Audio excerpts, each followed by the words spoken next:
ಆಳವಾಗಿ ಬೇರೂರಿರುವ ಜಾತಿ ವ್ಯವಸ್ಥೆಯನ್ನು ಸಮಾಜದಿಂದ ನಿರ್ಮೂಲನೆ ಮಾಡುವುದು ಅಸಾಧ್ಯ. ನಾವು ಬದಲಾಗಬೇಕು. ನಾವು ಬದಲಾಗದಿದ್ದರೆ ಇನ್ನು ಮುಂದೆ ನಮ್ಮನ್ನ ಹೊಡೆದು ಊರ ಹೊರಗೆ ಹಾಕ್ತಾರೆ. ಇನ್ನಾದರೂ ನಾವೆಲ್ಲ ಬದಲಾಗಿ ಎಲ್ಲರೂ ಒಂದಾಗಿ ಇರಬೇಕೆಂದು ಹೇಳಿದ್ದು ಯಾರು? ಎಲ್ಲಿ ಅಂತೀರಾ? ಇಲ್ಲಿದೆ ನೋಡಿ. ಜಿಲ್ಲಾ ಛಲವಾದಿ ಮಹಾಸಭಾದಿಂದ ನಡೆಯಿತು ಪ್ರತಿಭಾ ಪುರಸ್ಕಾರ. ಪ್ರತಿಭಾವಂತ ವಿದ್ಯಾರ್ಥಿಗಳಿಗೆ ಸನ್ಮಾನಿಸಿದ ಸಚಿವರುಗಳು. ಜಾತಿ ವ್ಯವಸ್ಥೆ ಬಗ್ಗೆ ಅವಲೋಕನ ಮಾಡಿಕೊಂಡ ಸಚಿವರು, ಶಾಸಕರುಗಳು. ನಾನು MA PhD ಮಾಡಿದ್ದೇನೆ, ಆದರೆ ನನ್ನ ಜಾತಿ ನನ್ನ ಬಿಟ್ಟು ಹೋಗಲ್ಲ. ಪರಮೇಶ್ವರ ಬುದ್ಧಿವಂತ, ಆದರೆ SCಗೆ ಸೇರಿದ್ದಾನೆ, ಇಲ್ಲ ಅಂದ್ರೆ ಎಲ್ಲೋ ಹೋಗ್ತಿದ್ದ ಎನ್ನುತ್ತಾರೆ. ಹೀಗಾಗಿ ಜಾತಿ ನಾಶ ಆಗುತ್ತದೆ ಎಂಬುದು ಸಾಧ್ಯವಿಲ್ಲ. ಎಡ ಬಲ ಹೀಗೆ 10 ಗುಂಪುಗಳನ್ನಾಗಿ ಮಾಡಿದ್ದಾರೆ. ಈ ಜನ್ಮದಲ್ಲಿ ಒಂದಾಗದ ರೀತಿಯಲ್ಲಿ ಒಡೆದು ಹಾಕಿದ್ದಾರೆ ಎಂದು ಗೃಹ ಸಚಿವ G. ಪರಮೇಶ್ವರ್ ಬೇಸರ ಹೊರಹಾಕಿದ್ದಾರೆ.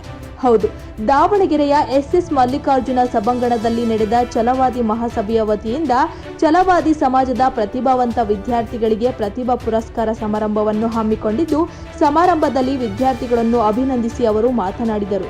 ಒನಕೆ ಓಬವ್ವನ ಛಲ, ಧೈರ್ಯ ಛಲವಾದಿ ಸಮುದಾಯದವರಲ್ಲಿ ಬರಲಿ ಎಂಬ ಉದ್ದೇಶದಿಂದ ಅಕ್ಟೋಬರ್ ಅಥವಾ ನವೆಂಬರ್ನಲ್ಲಿ ಬೃಹತ್ ಸಮಾವೇಶ ಹಮ್ಮಿಕೊಳ್ಳಲಾಗುವುದು ಎಂದರು. ನಾವು ಇವತ್ತು ಬದಲಾವಣೆ ಆಗದೆವು, ಆಧುನಿಕ ಜಗತ್ತಿನಲ್ಲಿ ಬದಲಾವಣೆ ಆಗದೆ ಹೋದ್ರೆ ಇನ್ನೂ ಕೂಡ ಊರಿನ ಆಚೆ ಇರ್ತಕ್ಕಂಥದ್ದು ಆಗಬಹುದು ಅನ್ನುವುದು ನನ್ನ ಅಭಿಪ್ರಾಯ. ನನಗೆ ಅನೇಕ ಜನ ಪ್ರಶ್ನೆ ಮಾಡ್ತಾರೆ, ಈ ಜಾತಿಯ ವ್ಯವಸ್ಥೆ ಹೋಗುತ್ತಾ? ನನ್ನ ಉತ್ತರ ಹೋಗೋದಿಲ್ಲ. ನೀವು ವಿದ್ಯಾವಂತರಾಗಬಹುದು, ನೀವು ಸರ್ಕಾರಿ ನೌಕರಿಗೆ ಹೋಗ್ಬೋದು, ಅವಕಾಶ ಸಿಕ್ಕಿದ್ರೆ ಒಂದಿಷ್ಟು ಬಿಸ್ನೆಸ್ ಮಾಡ್ಬೋದು, ಇಲ್ಲ ಎಲ್ಲೋ 2 ಎಕರೆ ಜಮೀನನ್ನ ತಗೊಂಡು ನೀವು ಜೀವನ ಮಾಡ್ಬೋದು. ಆದ್ರೆ ಎಲ್ಲೋ ಒಂದು ಕಡೆ ನಿಮ್ಮ ಜಾತಿ ಜೊತೆಯಾಗಿ ಬರ್ತದಲ್ಲ, ಅದಕ್ಕೇನ್ ಮಾಡ್ಬೇಕು? ವಸಂತಪ್ಪ ನೀನು ಹೇಳಿದೆ, ಹೆಸರುಗಳನ್ನು ಹೇಳಿದೆ, ಡಾಕ್ಟರ್ ಹೇಳಿದಾಗೆ ಅದು ತಪ್ಪು ಅಂತಾನು ಹೇಳಿದರು ಅಲ್ವಾ? ಅದು ಹೋಗುತ್ತಾ? ನಿನ್ನ ಹೆಸರಿನ ಮುಂದೆ ಯಾವ ರೀತಿಯಲ್ಲಿ ಡಿಗ್ರಿ ಕೊಡ್ತಾರೆ? ಈಗ ನನಗೆ ಡಾಕ್ಟರೇಟ್ ಕೊಟ್ಟಿದ್ದಾರೆ, ಆದ್ರೆ ನನಗೆ ಡಾಕ್ಟರೇಟ್ ಕೊಟ್ಟಿದ್ದು ನನ್ನ ಜಾತಿ ಹೋಗುತ್ತಾ? ಪರಮೇಶ್ವರು MSc ಮಾಡಿದಾನಪ್ಪ, PhD ಮಾಡಿದ್ದಾನೆ, ಪರವಾಗಿಲ್ಲ ಕಂಡು, ಬಹಳ ಪರವಾಗಿಲ್ಲ. ಆದ್ರೆ ಏನ್ ಗೊತ್ತಾ, ಅವನು ಸ್ವಲ್ಪ SCಗೆ ಸೇರ್ಬಿಟ್ಟು ಇದ್ರೆ ಅದು ಏನೇನೋ ಆಗುತ್ತೆ. ದಲಿತ, ಹೊಲೆಯ, ಎಡಗೈ, ಬಲಗೈ ಎಂಬ ಅಸಂವಿಧಾನಿಕ ಪದ ಬಳಸುವುದು ತಪ್ಪು. ಇದಕ್ಕೆ ಸಂವಿಧಾನದಲ್ಲಿ ಅವಕಾಶ ಇಲ್ಲ.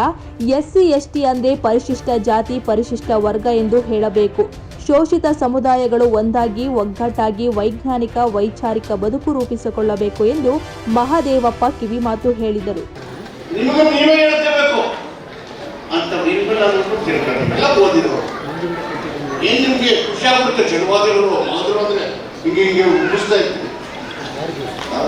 ಆರ್ಟಿಕಲ್ 17 ನಲ್ಲಿ ಅಸ್ಪೃಶ್ಯತೆಯನ್ನು ತೊಡೆದಾಕಬೇಕು ಅಂತ ಬಾಬಾ ಸಾಹೇಬ್ ಸಂವಿಧಾನದಲ್ಲಿ ಹೇಳಿದ್ದಾರೆ.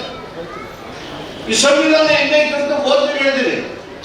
1949 ನವೆಂಬರ್ 26 ನಮಗೆ ನಾವೇ ಒಪ್ಪಿ ಅಂಗೀಕರಿಸಿ ಶಾಸನವಾಗಿ ವಿಧಿಸಿಕೊಂಡಿದ್ದೇವೆ ಅಂತ ನೀವೆಲ್ಲ ಹೇಳ್ಬಿಟ್ಟು ಈ ಥರ ಮಾತಾಡಿದ್ರೆ ಸಂವಿಧಾನ ಹೇಳಿರೋದಕ್ಕೂ ಈ ದೇಶದಲ್ಲಿ ಜನ ನಡ್ಕೊಳ್ಳೋದಕ್ಕೂ ಏನು ಸಂಬಂಧ ಇದೆ? ಏನು ಜಾಗೃತಿ ಮಾಡ್ತಾ ಇದ್ದೀವಿ? ಒಂದು ಸಂಘಟನೆ ಕಟ್ತೀವಿ ಅಂದ್ರೆ ನಿಮ್ಗೆ ವೈಜ್ಞಾನಿಕ ಮತ್ತು ವೈಚಾರಿಕ ವಿಚಾರಗಳು ತುಂಬಿರಬೇಕು. ಬರೀ ಹಲಗೆ ಹೊಡೆಯೋದ್ರಾಗೆ ಇರಬೇಡಿ, ಅದನ್ನು ಬಿಟ್ಟು ಮುಂದೆ ಬಂದು ಮಕ್ಕಳಿಗೆ ಶಿಕ್ಷಣ ಕೊಡಿ ಎಂದು ಸಚಿವ SS ಮಲ್ಲಿಕಾರ್ಜುನ್ ಹೇಳಿದರೆ, ಹೊಲೆಯರು, ಮಾದಿಗರು ಅಣ್ಣ ತಮ್ಮಂದಿರು, ನಾವು ಹಲಗೆ ಬಡಿಯದಿದ್ರೆ, ನೀವು ಬ್ಯಾಂಡ್ ನುಡಿಸದಿದ್ದರೆ ಹಬ್ಬವೇ ನಡೆಯೋದಿಲ್ಲ ಎಂದು ಶಾಸಕ ಬಸವಂತಪ್ಪ ಹೇಳಿದ್ದಾರೆ. ಇನ್ನು ಶಾಸಕ ಶಾಂತನಗೌಡ, ನಾವು ಸಾದರು, ನಮ್ಮದು ಮರುಳಸಿದ್ದನ ಒಕ್ಕಲು, ನಾವು ಮೂಲ ಮಾದಿಗರು, ಹಾಗಾಗಿ ನಮ್ಮನ್ನ ಮರೆಯಬೇಡಿ. ನೀವು ಹಲಗೆ ಬಡಿದು ಬ್ಯಾಂಡ್ ನುಡಿಸಿದರೆ, ನಾವು ಕೇಕೆ ಹಾಕದಿದ್ದರೆ ಹಬ್ಬದ ಸಂಭ್ರಮ ಮನೆ ಮಾಡಲ್ಲ ಎಂದರು. ಮುಂದಿನ ಈ ಒಂದು ಯುಗದಲ್ಲಿ ಸಾಕಷ್ಟು ಒಳ್ಳೆ ಮಾಡರ್ನೈಸೇಷನ್ ಆಗಿದೆ, ಸಾಕಷ್ಟು ಯೋಜನೆಗಳು ಬಂದವು, ಸಾಕಷ್ಟು ಟೆಕ್ನಾಲಜಿಗಳು ಬಂದವು. ಇದು ಮುಖ್ಯವಾಗಿ ನಮ್ಮ ಯುವ ಪೀಳಿಗೆಗೆ ಒಳ್ಳೆ ವಿದ್ಯಾಭ್ಯಾಸವನ್ನು ಕೊಟ್ಟು ಒಳ್ಳೆ ರೀತಿಯಿಂದ ನಮ್ಮ ಯುವ ಪೀಳಿಗೆ, ಯಾಕೆಂದರೆ ಸಾಕಷ್ಟು ಜನ ಬುದ್ಧಿವಂತರಾಗಿರಲಿಲ್ಲ, ಚೆಲುವಾದವರು ಬಹಳ ಬುದ್ಧಿವಂತರ, ಹೆಚ್ಚು ರೀತಿಯಿಂದ ಒಳ್ಳೆ ವಿದ್ಯಾಭ್ಯಾಸಕ್ಕೆ ಒತ್ತನ್ನು ಕೊಟ್ಟು ನಮ್ಮ ರಂಗನಾಥ್ ಸಾಹೇಬರು ಹಿಂದೆ ಮಾತನಾಡಿ ಹೊಡೆದ್ರೆ ಒಲೆಯ ಬ್ಯಾಂಡ್ ಹೋದ್ರೆ ಮಾತ್ರ ಹಳ್ಳಿಯಲ್ಲಿ ಕಾರ್ಯಕ್ರಮ ನಡೆಸುತ್ತೆ. ಆ ರೀತಿ ನಾವಿಬ್ಬರು ಒಂದು ಅಣ್ಣ ತಮ್ಮನಾಗಿ ಜೀವನ ಮಾಡ್ತಕ್ಕಂಥ ಇಂಥ ಕಾರ್ಯಕ್ರಮ ನೋಡಿದ್ರೆ ಬಹಳ ಸಂತೋಷ ಆಯ್ತು. ಇದು ನಾವು ನೀವು ಸೇರಿ ಮಾಡ್ತಕ್ಕಂಥ ಕಾರ್ಯಕ್ರಮ ಮುಂದಿನ ಮಾಡೋಣ ಅಂತಕ್ಕಂಥ ಮಾತನ್ನ ಹೇಳ್ತಾ, ನಾವು ಸಹ ಮೂಲತಃ ಮರುಚಿಂತನೆ ಮಾಡಿದ್ರು, ನಾವು ಮೂಲತಃ ಸಾಧು, ಮೂಲತಃ ಮಾಡುದು ನಾವು ಅಂತಕ್ಕಂಥ ಮಾತನ್ನ ಹೇಳ್ತಾ, ನಾವು ಸಹ ನಿಮ್ಮ ಮೊದಲ ಕೇಳಿದವರು ಮಾತ್ರ ಸಾಧ್ಯ ಆಗ್ತಕ್ಕಂಥ ಮಾತನ್ನು ಮಾತಾಡಿದರೆ ಒಂದೇ ನಿಮಿಷ ನಾನು ಸಮಾಜ ಬಾಂಧವ್ಯ ವಿನಂತಿ ಮಾಡ್ಕೊತೀನಿ. ಇವತ್ತು ಯಾವುದೇ ಪತ್ರಿಕೆ ನೋಡಿ, ಟಿವಿಯಲ್ಲಿ ನೋಡಿ, ಎಲ್ಲೇ ನೋಡಿ, ಬರೀ ಜಾತಿಗಳ ಬಗ್ಗೆ ಹೋರಾಡ್ತಕ್ಕಂಥದ್ದನ್ನು ನಾವು ನೋಡ್ತೀವಿ. ಅದು ಆಗಬಾರ್ದು, ಅದು ಸಹ ಅನಿವಾರ್ಯ.